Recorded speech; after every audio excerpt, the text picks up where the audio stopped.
Explain the movie, The Boy Who Harnessed the Wind, released in the year 2019. The movie opens up in a small Malawian village named Kasungu, where a group of farmers are harvesting corn. At the same time, children can be seen playing in the field. Suddenly, one of the farmers, John, feels a sharp pain in his chest and collapses to the ground. The scene then shifts to John's funeral, where the priest mentions that John will be remembered for a long time because of his deeds that helped a lot of people in society. John's brother, Trywell, and his son, Jeremiah, can be seen mourning his untimely death. Trywell is a father of 3 children who lives in a small house and is heavily dependent on agriculture.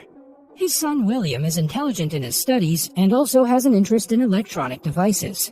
He likes to repair old radios and other electronics to earn a decent amount of money for the family. On the other hand, Trywell's daughter is waiting for her family to send her to a university. The whole family depends on good weather and the production of crops to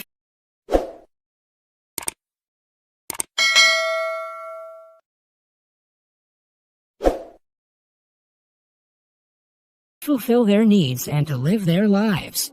One morning, Trywell's wife, Agnes, approaches Trywell and asks him to put William's new school dress on his bed. After a bath, when William notices his dress, he becomes delighted and starts running around in joy. Later, Trywell suggests William be a good boy in school and learn great things. Soon, he leaves for school and meets his friend Gilbert on the way. On the other hand, William's sister, Annie, and Agnes go to a local mill to get their maize grinded.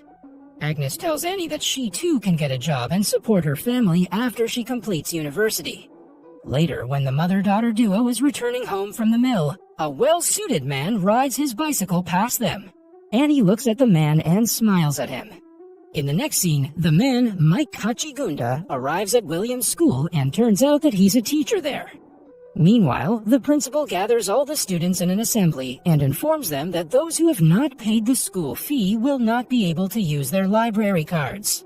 Later, after the classes are over, William visits Kachigunda and hands him a letter from his sister, who wants Kachigunda to help her with her higher studies. This makes the teacher blush and he simply walks away, but not before reminding William to pay his fees.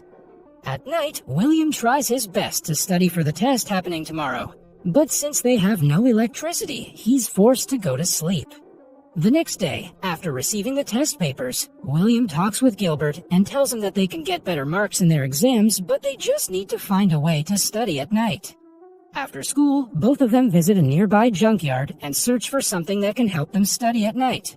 Following this, Gilbert and William go to Gilbert's house where people have gathered for a special meeting. Gilbert's father, the chief of the village, Wimbe, is talking with some representatives of a wood-selling company who are asking the villagers to sell their trees to them. Wimbe and Trywell refuse the offer, and other villagers also support their decision. Out of nowhere, Jeremiah stands up and makes a deal with the representatives, agreeing to sell his trees. Trywell and others try their best to stop him, but he does not listen and walks away from there. Following Jeremiah, Trywell arrives at his house and suggests that he change his decision of selling his trees. Trywell also mentions that Jeremiah should stop gambling and should save some money for the future. However, Jeremiah replies that with the rain pouring at a greater rate and the possibility of flood, everyone is gambling in the village one way or the other. He insists that he just wants to get the money and leave the village as soon as possible. In the next scene, William and Gilbert go to their friend's house and listen to a live football match on the radio. Suddenly, in the middle of the match, the radio stops, and everyone present there looks at William, hoping that he can fix the device. Wasting no time, William runs to his house and finds his parents discussing the money that they've saved for the future. William asks his father about when he's going to pay the school fee, and the latter replies that he will do so once they harvest the crops and sell them in the market. After this, William grabs the batteries from his father's radio and runs back to his friends. He then fixes the radio, much to his friends' delight. Later at night, when Gilbert and William are returning to their homes, they witness Annie kissing their school teacher, Kachigunda. The next day, while they're searching for some useful items in the junkyard, Gilbert suggests William take revenge on Kachigunda and break his bicycle so that he can no longer meet with Annie. William agrees to the idea, but as he approaches Kachigunda's bicycle, he's fascinated by the torchlight present on it. When he rotates the pedal of the bicycle, the torch lights up and William gets very much intrigued by this. Meanwhile, with a heavy downpour, the probability of a flood in the village starts increasing day by day. William also gets suspended from school as his father hasn't paid the school fee. Realizing that the village needs some government help, Trywell takes William to the market to meet his old friend Daniel, who has some connections with the government. However, instead of offering help, Daniel suggests Trywell be prepared for the drought and famine that is soon going to hit his village. The next day, despite being suspended, William enters the school.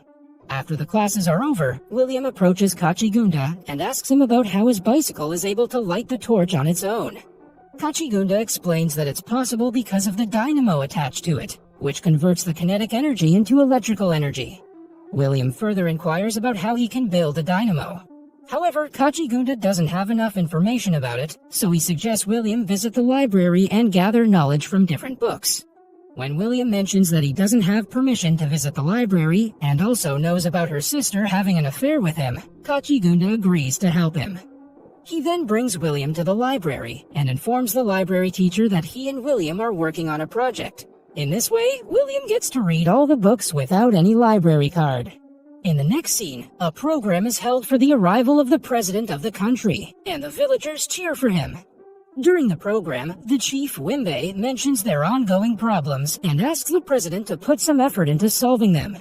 Hearing this, the president's security guards snatch Wimbe from the stage and beat him badly as a punishment for speaking against the president. With days passing by, the time for harvest season arrives, but sadly, there is no good production of crops this time. Trywell and his family are well aware that the food will not be enough, and that they should rely on their savings. To add salt to their misery, the government increases the price of food items, causing Trywell and some other villagers to protest against the government.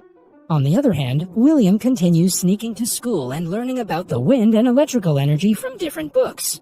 Unfortunately, when the principal enters the class, he spots William and sends him away. Later that day, 2 government trucks arrive at the village, loaded with food items. Agnes immediately hands all of her savings to William and asks him to go and bring as much grains as he can. With Trywell involved in the protests and William trying to get some food, a group of evil men enter Trywell's house and steal all of their remaining food supplies. Agnes tries to stop them, but to no avail. Meanwhile, William somehow manages to enter the warehouse where the government officials are selling the little food items they have. With a large number of people angrily protesting outside, William requests the workers to help him escape from a narrow opening so that he doesn't get robbed. Soon, William reaches home and hands over the grains to his mother. The whole family gathers around, and after analyzing the situation, Trywell tells his family that they'll have to eat only 1 time a day. Hearing this, Agnes becomes angry and walks out of the room. Soon, the drought hits the village hard, and despite this, Trywell does not stop working in the field. Witnessing the pitiful condition of his family and the villagers, William visits his sister at night and requests her to ask for the dynamo from Kachigunda. He mentions that he knows about their relationship and will tell no one about it. He also states that if he gets the dynamo, he can easily build a wind turbine and pump water from underground.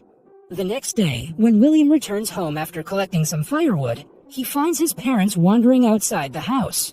Agnes is holding a letter from Annie, which states that she's eloped with Kachigunda. To his surprise, William enters Annie's room and finds the dynamo resting on the table. Trying to find Annie, Trywell and the whole family visit the school and ask the principal about Kachigunda. Sadly, the principal mentions that he has no information about him, and also apologizes to the family for his immoral actions. At the same time, William requests the principal to let him use the library so that he can read books and build a windmill to help his people. This time, the principal agrees. Following this, William grabs some books containing ideas about electricity generation and reads them. In the next scene, William's friends agree to help him and the group begins their experiment.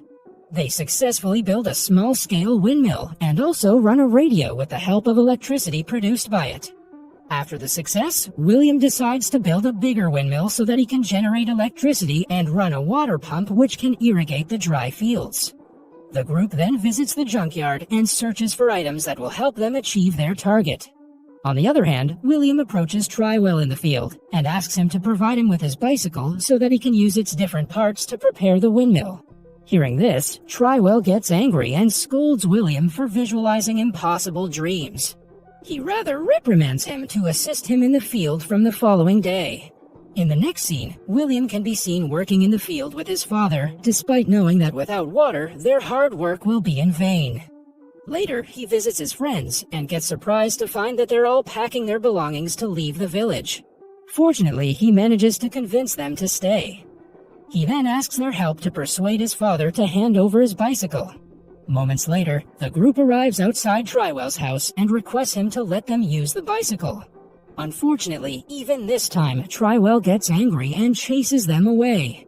After some time, Agnes talks with Trywell and asks him to let William do what he believes in. She mentions that she's lost a lot of things in her life and does not want to lose William. Realizing his mistake, Trywell rides his bicycle and approaches William. He apologizes to his son for not being able to provide even the basic needs, and eventually agrees to give up his bicycle. Following this, the father-son duo visits a nearby cycle repair shop and gets the bicycle dissected as required. After acquiring all the machinery, William starts building the windmill with the help of his father and some villagers. Soon, they raise the windmill blades to the top of the tower, and after a while, the wind starts rotating it. William then mentions that they need to be patient, as the battery needs to be charged. Lo and behold, the battery comes to life and the pump starts working. This sends the villagers into a state of frenzy, and they all thank William for his genius invention. The scene then fast-forwards by a week, where new crops can be seen germinating in the wet fields, and the villagers returning to their normal lives.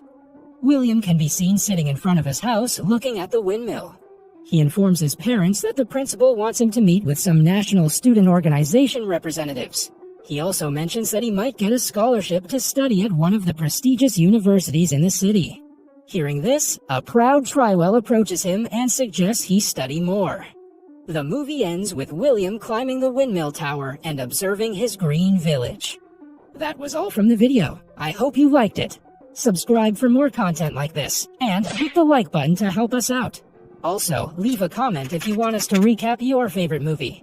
Until next time, take care.